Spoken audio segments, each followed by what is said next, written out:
맨몸으로 열흘 동안 낯선 마을을 여행하라고 한다면 대부분의 사람들은 할 수 없다라고 말할 것입니다.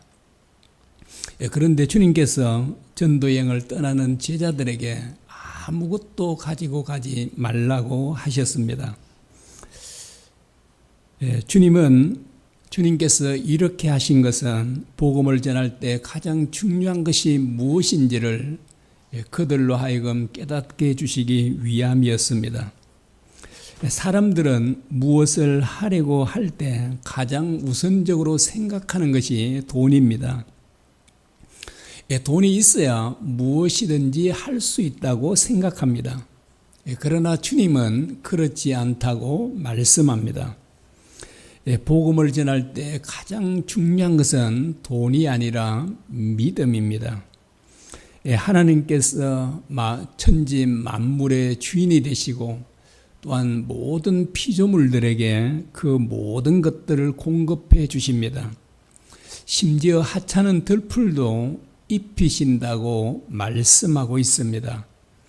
하나님께서 어떤 상황이든지 자기의 일꾼들을 반드시 먹이시고 입히실 수 있으십니다. 바로 이런 하나님을 믿는 믿음이 가장 중요하다는 것을 주님께서 가르치십니다. 제자들이 순종한 결과 제자들은 아무것도 부족한 것이 없었습니다. 주님께서 어떤 마을에 갔을 때 어떻게 해야 하는지를 가르쳐 주십니다. 11절입니다.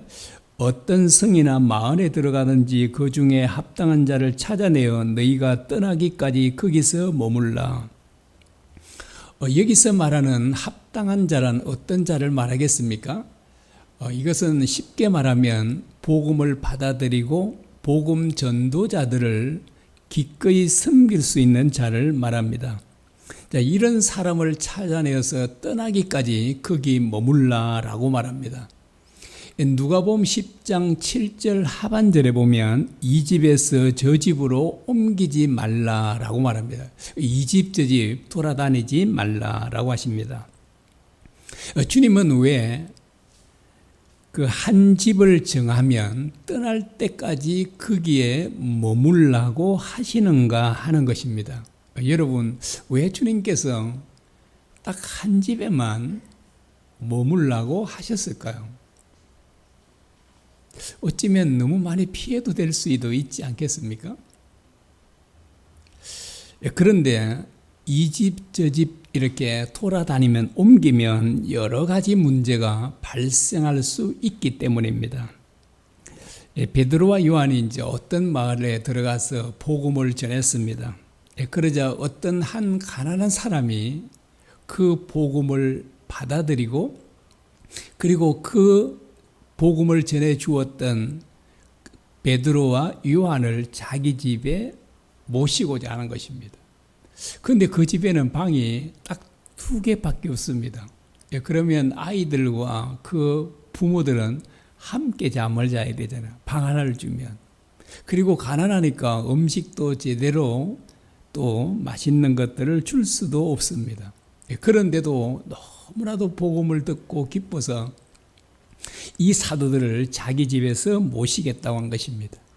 그래서 사도들은 그 집에 숙식을 하면서 그 마을에 복음을 전했습니다. 그러자 많은 사람들이 주님을 믿게 되었습니다.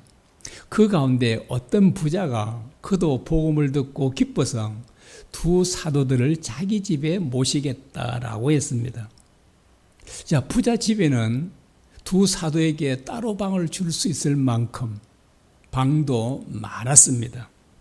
자, 뿐만 아니라 아주 좋은 음식, 고급 음식도 얼마든지 대접할 수 있었습니다. 얼마든지 고기도 사줄 수 있었죠. 자, 만약에 사도들이 더 넓고 좋은 집, 그리고 좋은 음식을 대접할 수 있는 그 부잣집을 간다면 여러분 어떤 일이 발생하게 될까요?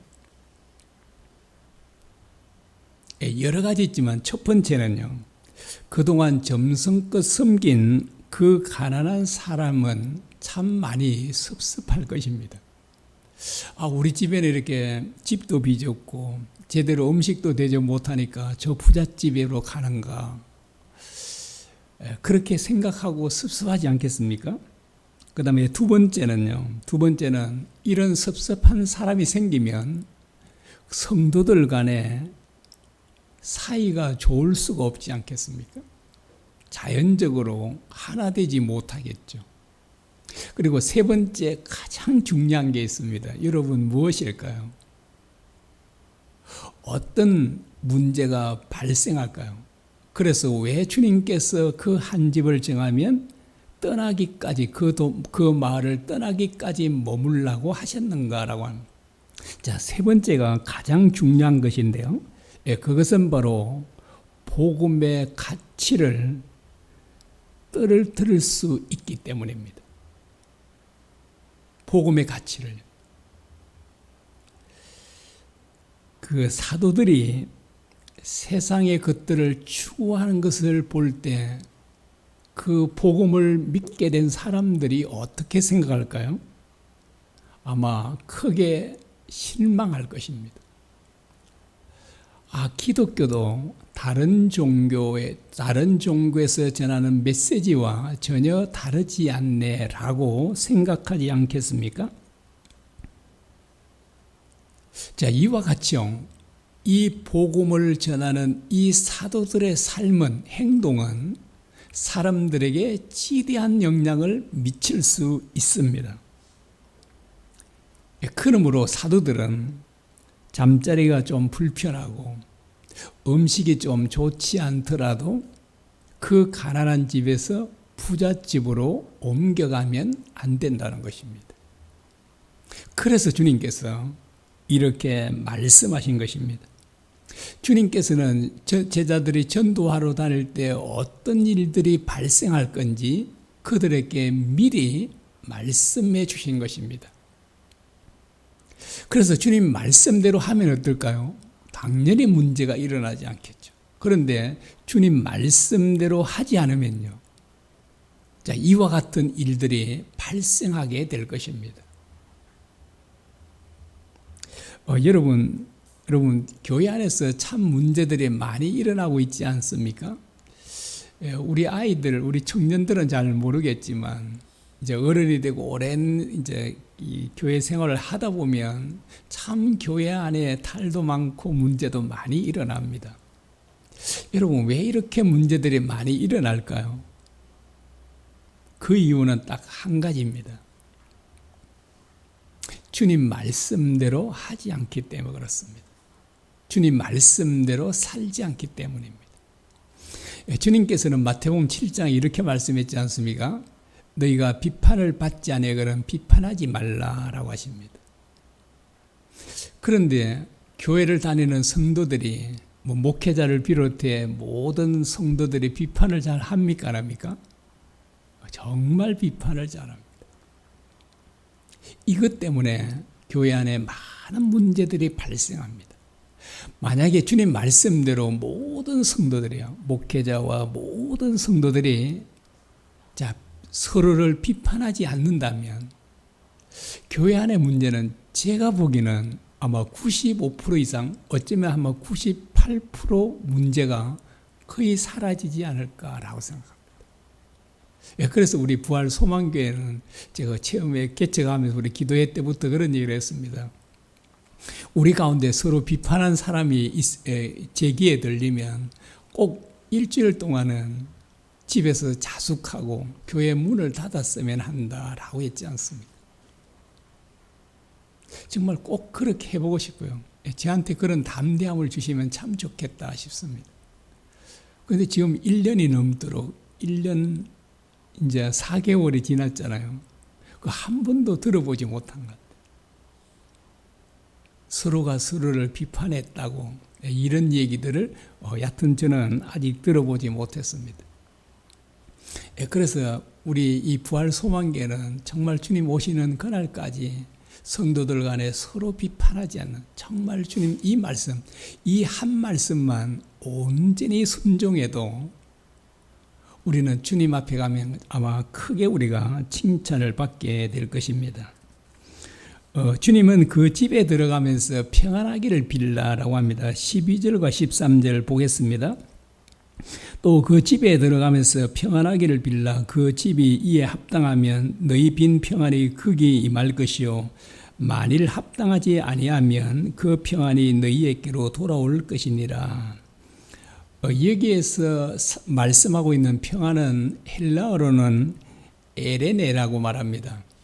그런데 히브리어는 샬롬이라 그러죠. 똑같은 의미입니다. 자, 인사할 때 이스라엘 사람들은 어떻게 하죠? 살롬 그렇게 얘기합니다. 참 의미도 좋잖아요. 그 죽을 놈 그런 것보다는 살놈 뭐 그런 게 아니 그냥 이 뜻이 말고 그래 그 우리 의감으로 이제 소리 나는 대로 하면 그렇잖아요. 죽일 놈보다 살 놈 이게 참 좋잖아요. 이게 이제 이스라엘 사람들이 인사할 때 그렇게 합니다. 샬롬 이렇게. 그러나 여기서 말하고 있는 이 평안은 단순한 인사말이 아닙니다. 여기서 말씀하고 있는 평안은 진정한 평안, 진정한 평화. 이것이 바로 그 집에 임하도록 기도하라고 주님께서 말씀하십니다. 여러분, 주님께서 주신 평안이 있습니다. 요한복음 14장 27절입니다. 평안을 너희에게 끼치노니 곧 나의 평안을 너희에게 주노라. 내가 너희에게 주는 것은 세상이 주는 것과 같지 아니하니라. 너희는 마음에 근심하지도 말고 두려워하지도 말라. 주님께서 주신 평안은 세상이 주는 평안과 다르다 이렇게 말씀하죠. 세상이 주는 평안은 어떤 평안일까요? 일시적입니다. 그래서 세상이 주는 평안으로는 항상 평안을 누릴 수가 없습니다. 그런데 주님께서 주신 평안은요, 영원하잖아요. 그래서 주님께서 주신 평안을 받은 사람은 어떤 상황에서든 항상 평안할 수 있습니다. 그래서 찬송가도 평안해, 평안해 그러잖아요. 내 평생 가는 동안 평안해 막 이렇게 하잖아요. 그래서 주님께서 주신 평안은 정말 세상이 주는 잠깐의 평안과는 바로 질적으로 다르다라고 하는 것을 말씀하고 있습니다. 주님께서 주신 평안을 누린 사람은 여러분 염려하지도 않게 됩니다. 그리고 두려워하지도 않게 됩니다. 그래서 주님께서 이 말씀을 하시고 그 하반절에 이렇게 말씀하죠. 너희는 마음에 근심하지도 말고 두려워하지도 말라. 이렇게 말씀하십니다. 진짜 주님께서 주신 평안을 누린 사람은 당연히 근심하지 않겠죠. 두려워하지도 않겠죠. 그런데 주님께서 이런 평안을 사람들에게 빌어주라고 제자들에게 말씀하십니다. 그런데 이 평안, 이 주님께서 주신 평안은, 이 샬롬은 누구에게나 주어지지 않는다는 것입니다. 그러면 어떤 사람에게 주어질까요? 여러분 답을 아시죠? 예수 그리스도를 믿고 영접하는 사람입니다. 이런 사람들에게 이 평안이 주어집니다. 그 복음을 전하면 두 부류로 나누어집니다. 이것은 뭐 예수님도 그러시고 사도들도 그러고 오늘날 우리도 마찬가지죠. 여러분, 예수님은 얼마나 복음을 진짜 완벽하게 전하셨을 것 아닙니까? 그런데도 다 복음을 받아들이지 않습니다. 받아들인 사람보다 오히려 받아들이지 않는 사람들이 훨씬 더 많았습니다. 사도들이 복음 전할 때도 마찬가지죠. 그래서 이제 이것을 우리가 기억하면 좀 복음 전하는데 용기가 생길 수 있습니다. 뭐 예수님이 전해도 사도들이 전해도 다 믿는 것이 아니구나. 그래서 우리는 전할 뿐이고, 그 복음을 듣고 믿든지 안 믿든지는 그 본인이 결정하는 거니까요. 그래서 그런 것을 우리가 부담 가지지 않고 우리가 복음을 전할 수 있습니다. 복음을 받아들이지 않는 사람에게는 이 평안이 그들에게 임하지 않는다 그러죠. 그래서 이제 사도들이 이 평안을 빌었습니다. 그런데 그들에게 임하지 않는 그 평안을 어떻게 한다고요? 이 평안을 빈 제자들에게로 그 평안이 되돌아온다라고 말합니다. 이것은 우리에게 참 중요한 교훈을 줍니다. 자, 내가 축복하면요, 내가 축복을 받을 수 있습니다. 내가 저주하면 또한 내가 저주를 받게 된다라고 합니다. 그래서 주님께서 비판을 받지 아니하려거든 비판하지 말라라고 합니다. 내가 비판을 하면 어때요? 내가 비판을 받는다는 것입니다. 그러므로 우리는 어떻게 해야 돼요? 축복을 받으려면 우리는 항상 좋은 말을 하는 것입니다. 비판의 말, 험담의 말, 이런 말들을 우리 입에서 거매하는 것입니다. 여러분, 이재명 대표를 욕하거나 비난하지 마십시오. 윤석열 대통령을 비난하거나 비판하지 마십시오. 여러분들이 비판하고 비방하는 것이 그분들에게 합당하지 않으면 그게 전부 다 여러분들에게로 돌아온다는 사실입니다. 여러분, 유다서에 보면 정말 놀라운 말씀을 하고 있습니다. 한번 제가 읽어드리겠습니다. 들어보십시오. 천사장 미가엘이 마귀와 다툴 때 감히 비방하지 못하고 다만 주께서 너를 책망하시기를 원하노라 하였거늘 그런데 사람들은 제대로 알지도 못하면서 함부로 비판을 하고 있다라고 말하고 있습니다. 여러분, 천사장 미가엘이 모세의 시체에 대해서, 시신에 대해서 마귀와 다투었던 모양입니다. 그러면 다툴 때 뭐 좀 화가 나면 막 저주도 퍼붓고 뭐 할 말 못할 말 다 쏟아부어도 되잖아요. 그런데 천사장 미가엘이 그렇게 하지 않았다는 것입니다. 그를 비판하지 못하고요. 다만 주께서 너를 책망하시리라 이 말밖에 못했대요. 그런데 사람들은 여러분 우리가 천사장 미가엘보다 더 잘 알고 있을까요? 그렇지 않잖아요. 그는 우리의 지혜와는 상상도 할 수 없을 만큼 뛰어납니다. 앞으로 예측하는 거는 여러분 귀신들도 뭐 과거 같은 거 잘 맞추잖아요. 아마 귀신보다 더 잘 맞추고 잘하는 사람이 잘하는 천사가 이 미가엘이 아니겠습니까? 그런데 그렇게 하는 미가엘 천사장 미가엘도 그 사탄에 대해서 비판하거나 비방하지 않았다라고 하는 것입니다. 그런데 여러분 다른 사람들을 뭐 정치인들이고 누구든지 비판할 자격이 있는 사람이 있습니다. 어떤 사람일까요? 마음껏 비판하고 판단해도 되는 사람이 있는데 그 사람이 어떤 사람이냐면 하나님처럼 마음의 동기까지 아는 사람입니다. 그러면 여러분 마음의 숨은 동기까지 아는 사람이라면 진짜 하나님처럼 올바르게 판단할 수 있잖아요. 그래서 그 사람은 비판할 수 있을 것입니다.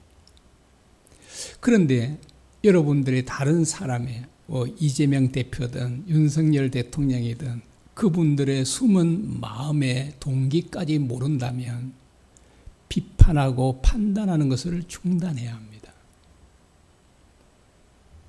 여러분 그렇게 할 수 있는 분은 판단하고 심판할 수 있는 분은 오직 하나님 한 분밖에 없습니다. 그래서 천사장 미가엘도 그렇게 하지 않았다라고 하는 것입니다. 그래서 우리가 얼마나 진짜 이 성경 말씀에 우리가 자세히 우리가 들여다보고 귀를 기울이면 우리가 얼마나 잘못 살고 있는지를 깨닫게 될 것입니다. 주님은 제자들을 영접하지 않을 때 어떻게 해야 하는지도 가르쳐 주십니다. 14절입니다. 누구든지 너희를 영접하지도 아니하고 너희 말을 듣지도 아니하거든 그 집이나 성에서 나가 너희 발의 먼지를 떨어버리라. 사도들을 영접지도 않고 그들의 말을 듣지 않으면 어떻게 한다고요? 그 집이나 성읍에서 나가서 발의 먼지를 떨어버리라 라고 합니다. 사도 바울도 이렇게 두 번 한 적이 있습니다. 사도 바울이 비시디 안독에 가서 복음을 전했습니다. 그러자 엄청난 역사가 일어난 겁니다. 어마어마한 사람들이 복음을 받아들이고 사도 바울을 따르는 거예요. 그러자 이 유대인들이 시기가 난 겁니다. 그래서 바울을 핍박하기를 시작했어요. 자, 이 바울이 이렇게 말을 합니다. 사도행전 13장 46절입니다. 하나님의 말씀을 마땅히 먼저 너희에게 전할 것이로되 너희가 그것을 버리고 영생을 얻기에 합당하지 않는 자로 자처하기로 우리가 이방인에게로 향하노라. 자, 그리고 사도 바울이 발에 먼지를 떨어버리고 이고니온으로 갑니다. 그들이 박해하고 받아들이지 않으니까 진짜 주님 말씀대로 한 거죠. 그래서 그의 발에 묻은 먼지를 떨어버리고 이고니온으로 또 복음을 전하러 떠났다라고 합니다. 또 한 번 그런 적이 있었는데 고린도에 가서 이제 복음을 전했습니다. 거기 가서도 놀라운 역사가 일어나니까요. 또 유대인들이 시기해서 바울을 또 못 살게 구는 겁니다. 그러자 이제 바울이 이렇게 말합니다. 사도행전 18장 6절과 7절입니다.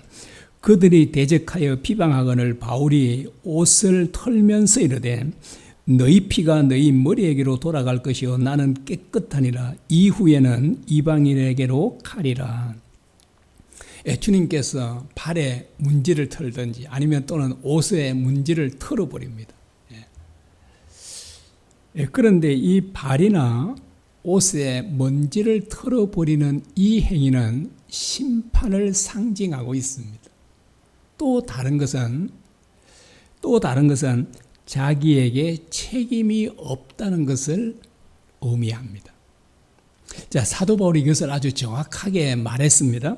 사도행전 18장 6절입니다. 너희 피가 너희 머리로 돌아갈 것이요 나는 깨끗하니라. 자, 너희 피가 너희 머리로 돌아간다는 심판을 말하죠. 나는 깨끗하다는 말은요, 너희가 멸망하는 것에 대해서 심판받는 것에서 내게는 책임이 없다는 것입니다. 왜? 나는 복음을 그들에게 전해줬기 때문이다 라고 말합니다. 자, 복음을 배척한 자들은 엄중한 심판이 있을 것임을 말하고 있죠. 15절입니다. 내가 진실로 너희에게 이르노니 심판날에 소돔과 고모라 땅이 그 성보다 견디기 쉬우리라. 우리가 소돔과 고모라는 어떻게 된지 아시죠? 완전히 잿더미가 됐잖아요. 왜 하나님께 그렇게 심판했죠?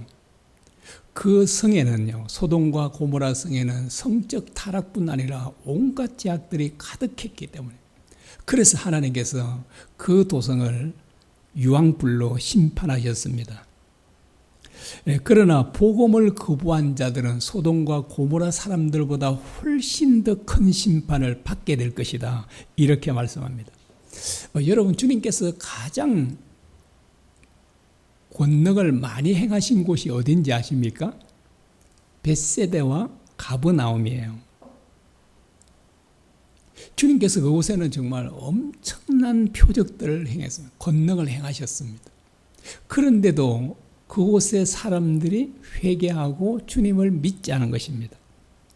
그래서 주님께서 이렇게 말씀하셨습니다. 마태복음 11장 21절입니다. 화 있을진저 벳세다야, 너희에게 행한 모든 권능을 두로와 시돈에서 행하였더라면 그들이 벌써 베옷을 입고 제에 앉아 회개하였으리라. 내가 너희에게 이르노니 심판날에 두로와 시돈이 너희보다 견디기 쉬우리라. 이 벳세다와 가버나움은 더 엄중한 심판이 있을 것이라고 합니다. 왜요? 주님께서 그처럼 많은 표적을 행하고 그처럼 열심히 복음을 전했는데도 그들이 회개하고 주님께로 돌아오지 않기 때문입니다. 그래서 복음을 거절할 때 그 죄가 얼마나 무서운지를 보여줍니다. 여러분, 세상에서 가장 큰 죄가 뭐라고 합니까? 하나님께서 속죄 제물로 보내신 하나님의 아들을 믿지 않는 죄, 믿지 않는 것입니다. 자, 이것은 하나님의 지극한 사랑을 완전히 거부한 것이다, 배척한 것이다. 이게 어떤 죄보다도 크다는 것입니다. 그래서 요한복음 16장 9절에 이렇게 말씀합니다. 죄에 대하여라 하면 그들이 나를 믿지 아니하며. 그 성령이 오셔서 죄가 무엇인지를 깨닫게 준다는 것입니다. 죄가 뭐라고요? 아니, 살인죄, 간음죄, 도둑질죄 이런 게 죄잖아요. 그런데 성령께서 오셔서 무엇이 진짜 죄인지를 가르쳐 주시는데 그 죄가 바로 예수님을 믿지 않은 것이다 라고 그렇게 말합니다. 그래서 예수님을 믿지 않는 죄를 가리켜서 권원적인 죄라고 합니다. 여러분, 살인죄, 간음죄는 죄의 열매에 불과합니다. 그러므로 권원적인 이 죄 문제를 해결하지 않고는 살인죄, 간음죄, 도둑죄 그 어떤 죄도 해결되지 않는다는 것입니다. 그리고 뿐만 아니라 주님의 그 놀라운 평안도 누릴 수 없다는 것이죠. 죄 문제가 해결되지 않으니까 그 문제도 해결되지 않습니다. 자, 그러면 이 권원적인 죄를 어떻게 해결할 수 있을까요? 이 문제도 우리가 잘 알고 있죠. 우리 죄를 사해 주시기 위해서 우리 대신 죽으시고 부활하신 예수님을 믿는 것입니다. 참 쉽죠. 우리 죄를 대신해서 죽으시고 부활하신 예수님을 우리는 다 믿고 있잖아요. 믿는다는 것. 그러면 모든 죄를 사함을 받게 된다라고 합니다. 사도행전 2장 36절입니다. 그런즉 이스라엘 온 집은 확실히 알지니 너희가 십자가에 못 박은 이 예수를 하나님이 주와 그리스도가 되게 하셨느니라. 이스라엘 백성들 예수님을 십자가 못 박아 죽였지 않습니까? 그런데 무덤에 묻혀 있는 죽은 그 예수님을 하나님께서 다시 살리셨습니다. 그리고 우리 죄를 위해서 죽으시고 또한 하나님께서 다시 살리신 이 예수님을 어떻게 했다고요? 주와 그리스도가 되게 하셨다라고 합니다. 사도행전 13장에는 이걸 어떻게 표현하고 있냐니까요. 어떻게 표현하고 있냐 하니까 임금과 구주로 세우셨다라고 말합니다. 죽으시고 부활하신 하나님께서 다시 살리신 이 예수님을 임금과 구세주, 구원자가 되게 하셨다라고 이렇게 말합니다. 그러니까 유대인들이 이 메시지를 사도 베드로부터 들었지 않습니까? 이제 이들이 깨닫게 된 겁니다. 유대인들이요. 유대인들이 자기들을 구원해 줄 구원자를 죽였던 것입니다. 그리고 자기들을 다스릴 왕을 죽인 것입니다. 그래서 그들은 가슴을 치면서 형제들아 우리가 어떻게 하면 되겠냐. 우리를 구원할 구원자를 죽이고 우리를 다스릴 영원히 통치하고 다스릴 왕을 죽였으니 우리가 형제들하고 어떻게 하면 좋겠냐. 그들이 이게 가슴을 치며 통탄을 하는 겁니다. 그때 사도 베드로가 이렇게 말을 합니다. 사도행전 2장 38절입니다. 너희가 회개하여 각각 예수 그리스도의 이름으로 세례를 받고 제사함을 받으라. 그리하면 성령을 선물로 받으리라. 무엇을 회개해야 한다고 말할까요? 여기에요. 회개하고 그렇게 하는데 뭘 회개해야 할까요? 내가 주인 되어 살아온 죄를 회개하는 것입니다. 여러분, 누구든지 자기가 주인 되어 살면 반드시 망할 수밖에 없습니다. 참 구원자이시고 참 왕이신 예수님을 주인으로 반드시 모셔야만 죄 사함을 받고 구원을 얻게 되는 것입니다. 이렇게 할 때 우리는 주님께서 주시는 참 평안을 온전히 누릴 수 있습니다. 그런데 의외로요, 예수님을 믿는다고 하는 사람들 가운데 주님께서 주신 이 평화를 온전히 누리지 못한 사람들이 참 많이 있습니다. 왜 그럴까요? 그것은 주님을 나의 왕, 나의 주인입니다, 나의 하나님입니다 라고 고백하면서도 여전히 자기가 주인 되어 살기 때문에 그렇습니다. 주님께서 주신 평안을 누리는 사람에게 특징이 있는데요. 여러 가지 특징이 있지만 딱 하나를 꼽으라고 하면 염려하지 않는다는 것이죠. 근심하지 않는 것. 그리고 뭐 하나 더 꼽으라고 하면 두려워하지 않는 것입니다. 아까 우리가 봤죠. 요한복음 14장 27절에 말씀하고 있지 않습니까? 자, 내가 평안을 주니까 너희는 염려하지 말라, 두려워하지 말라 이렇게 합니다. 그래서 주님께서 주신 평안을 누린 사람들은 염려하지 않습니다. 두려워하지도 않습니다. 주님은 우리 모두가 이런 믿음의 사람들이 되기를 원하십니다. 그런데 자, 이런 사람이 되려면 우리의 노력과 힘으로는 불가능합니다. 자, 계속 제가 말씀하고 있죠. 어떻게 해야 된다고요? 예수님을 우리의 참 주인으로 모시기만 하면 얼마든지 가능하다는 사실. 진짜 주님께서 주시는 그 평안을 온전히 누리게 되고 그 평안을 온전히 누린 사람은 진짜 어떤 큰 문제를 만나도 염려하지 않게 됩니다. 심지어 죽음조차도 두려워하지 않는 사람들이 될 수 있습니다. 자, 뿐만 아니라 주님을 실제로 자기 주인으로 모시면 원수까지도 사랑할 수 있는 사람이 됩니다. 여러분은 세상에서 어떤 사람이 가장 멋진 사람이라고 생각하십니까? 제가 보기에는 주님처럼 원수까지도 사랑하는 사람입니다. 세상에서 가장 멋지고 아름다운 사람은 사랑의 사람입니다.